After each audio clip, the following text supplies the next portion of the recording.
안녕하십니까. 화요일 아침 여수 MBC 뉴스투데이입니다. 하루 평균 2,000명이 넘게 이용하는 여천역에 주차 공간이 부족해 이용객들이 큰 불편을 겪고 있습니다. 주차장을 확보해야 한다는 목소리가 이어지고 있지만 지자체와 철도공단 모두 적절한 해법을 찾지 못하고 있습니다. 문형철 기자입니다. 여수 여천역에 마련된 주차장. 오전부터 차량들이 가득 차 있습니다. 자리를 찾지 못한 시민들은 할 수 없이 운전대를 돌립니다. 주차 공간이 부족하다 보니 인근 도로가까지 주차장으로 변했습니다. 마트가 될 정도가 아니고 여기다 차를 못 대요. 아, 그래요? 주차장이 없어서. 그래갖고 저 도로에다 차 세워놓고. 여천역을 이용하는 승객은 하루 평균 2,300여 명. 반면 주차장은 142면에 불과합니다. 주차 공간을 늘려야 한다는 목소리가 지속적으로 나오고 있지만 철도공단 측은 차댈 곳이 충분하다며 확충할 계획은 없다는 입장입니다. 예전에도 주차장 확장사해서 72면인가 추가해가지고 수요 대비해서는 적정한 걸로. 인근에 있는 농지 등을 임시 주차장으로 조성하는 방안이 검토됐지만 대부분 생산 녹지 지역으로 묶여 활용이 제한돼 여수시도 이렇다 할 대책을 내놓지 못하고 있습니다. 당장은 좀 임시 주차장을 확보하기는 어려운 실정이고 약간 떨어지더라도 그 어떤 부지가 있으면은 그쪽 부지를 충분히 활용할 수 있는 방안을 좀 찾아보려고. 주차장까지 연결되는 도로도 길이가 짧고 폭이 좁아 들어오는 차량과 나가는 차량이 뒤엉키면서 진출입로 전체에서 심각한 정체가 빚어지기도 합니다. 적극 행정이 반드시 필요하다고 생각합니다. 이쪽에 주차장이 있지 않습니까? 저 부분을 주차 타워를 지어가지고 좀 더 우선적이라도 단기적으로 그런 효과를 좀 봤으면 좋겠다고. 여천역 인근의 병목 현상을 해소하기 위해 출입구를 추가로 만들고 신호 체계를 개편해야 한다는 주장도 나오고 있습니다. MBC 뉴스 문형철입니다. 순천시 조례동 백강로를 따라 녹지축을 조성하는 사업이 추진 중입니다. 하지만 일부 땅 주인이 재산권 침해와 형평성 등을 이유로 강하게 반대하면서 순천시와 갈등을 벌이고 있는데요. 법적 다툼까지 이어지는 가운데 순천시는 내년 상반기까지 사업을 마치겠다고 밝혔습니다. 유민호 기자입니다. 순천 도심 조례동을 가로지르는 백강로입니다. 순천시는 길 2.1km 구간에 미세먼지 차단 숲과 좁은 도로를 만들어 녹지축 조성 사업을 추진 중입니다. 하지만 일부 땅 주인과 주변 상인의 반대가 극심합니다. 사업이 재산권을 침해하고 완충 녹지 폭이 일정하지 않아 형평성도 떨어진다는 겁니다. 2년 전 순천시의회는 시가 책정한 사업비 81억 원을 전액 삭감하면서 제동을 걸기도 했습니다.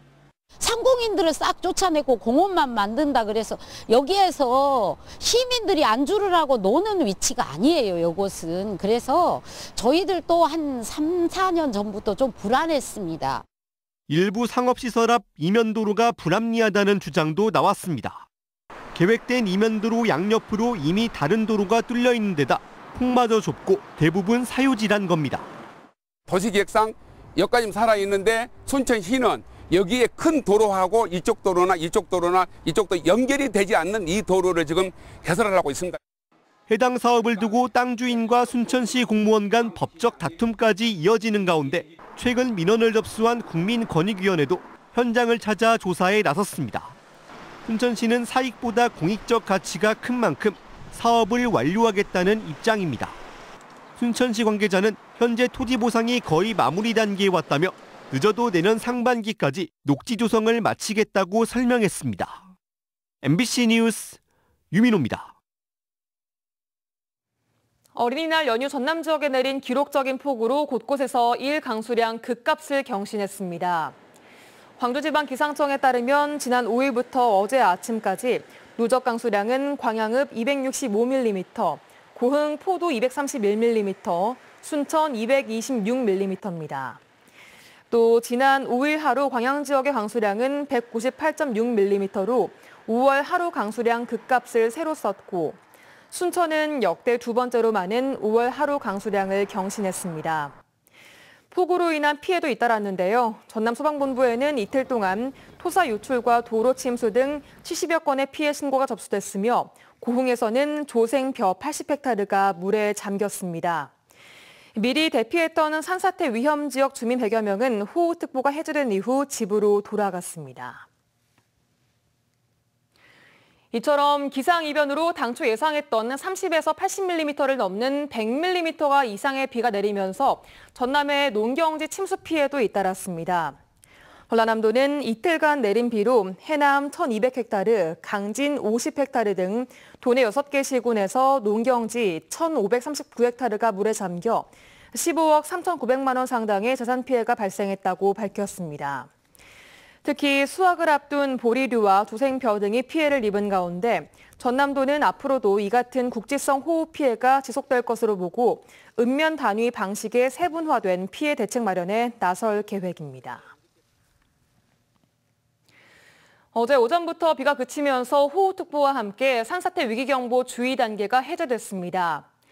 산림청은 전남과 부산, 경남 등에 발령됐던 산사태 위기경보 주의 단계를 어제 오전 11시에 해제했습니다.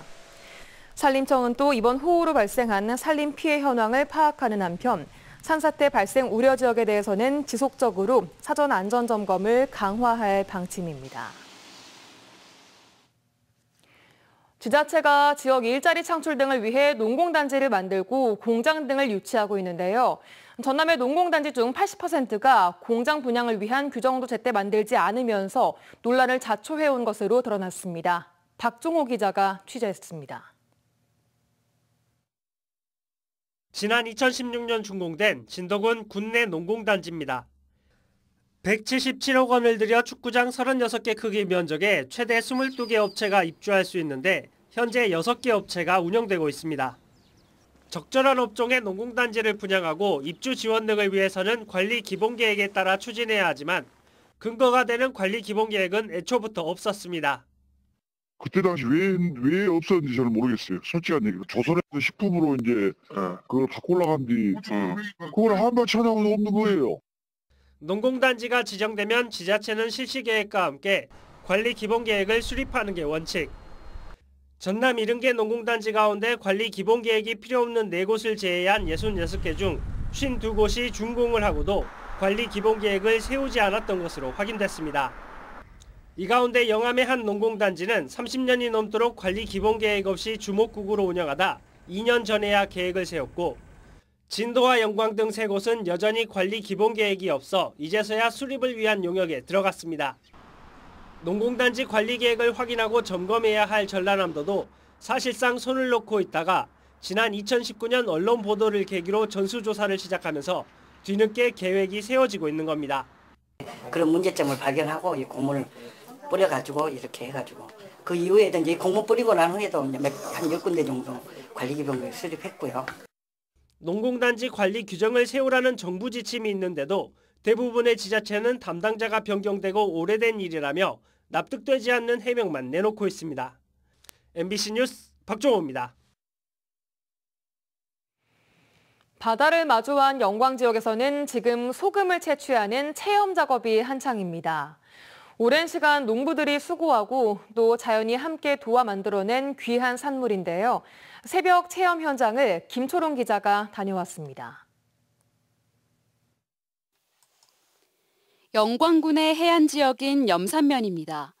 칸칸이 나뉜 소금밭 염전이 바다를 향해 드넓게 펼쳐져 있습니다.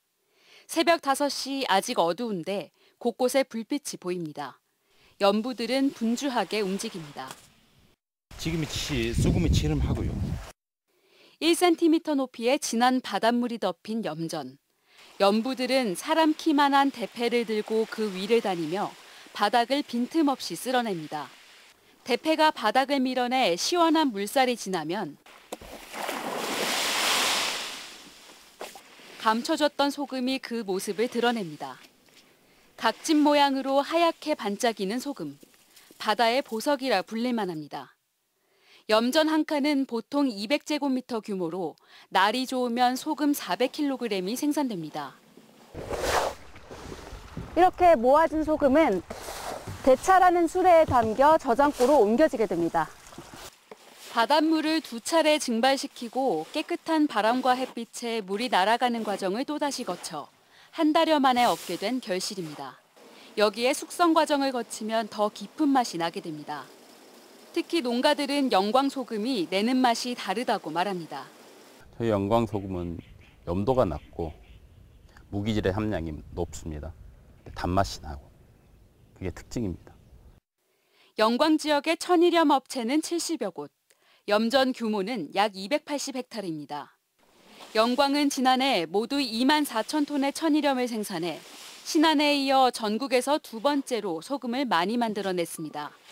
농가들은 볏짚에서 숙성시킨 소금 등 각기 상품 경쟁력을 높이기 위한 방법도 고심하고 있습니다. MBC 뉴스 김초롱입니다. 의과대학 선정 공모를 강행하고 있는 전남도가 지자체장 해당 대학 총장과 함께 5인 회동을 추진하고 있는 것으로 알려졌습니다. 전남도는 지난 3일 순천대와 목포대, 순천시와 목포시에 공문을 보내 5인 회동을 제안했습니다. 회동 예정 날짜는 오는 12일이며 장소는 전남 동서부권의 중간인 보성군이 거론되고 있습니다. 한편 순천대와 순천시는 전남도는 의대 설립 관련 법적 권한이 없다며 전남도의 공모 방침에 반발하고 있어 5인 회동이 성사될지는 미지수입니다. 1970년대 이른바 검은도 간첩단 누명을 썼다 재심에서 무죄를 선고받은 일가족이 국가로부터 배상금을 받게 됐습니다. 서울중앙지법 민사합의 15부는 고 김재민, 이포레 부부의 자녀 등 가족 17명이 국가를 상대로 낸 손해배상 소송에서 국가가 원고 측에 27억 4천여만 원 상당을 위자료로 줘야 한다고 판단했습니다.